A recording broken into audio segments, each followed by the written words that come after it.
Il 10 maggio del 2022 è stato sottoscritto un contratto nazionale a livello nazionale degli autoferrotranvieri, riconoscendo su un orientamento giurisprudenziale giuslavoristico europeo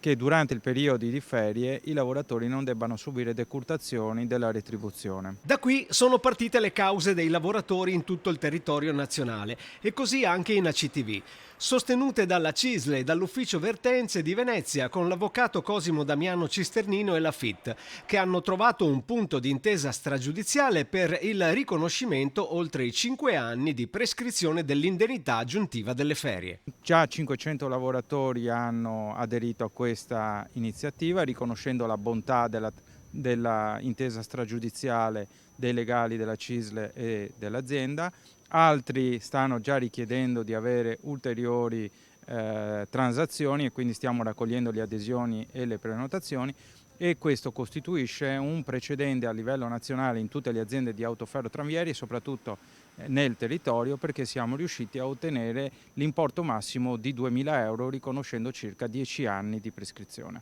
La cosiddetta intesa stragiudiziale prevede l'estensione al periodo precedente al 30 giugno 2022 dell'accordo nel contratto nazionale già raggiunto il 10 maggio sempre del 2022, che ha disposto un'integrazione di 8 euro lordi per ogni giornata di ferie, pari a 200 euro circa all'anno. Si parla di importi che variano tra i 1.600 euro e i 1.650 euro lordi a seconda dell'anzianità e del livello di inquadramento. I lavoratori che sono venuti sono molto contenti, in effetti hanno aderito in maniera soddisfacente, e altri invece attendono di vedere l'esito di quello che sarà invece l'esito delle cause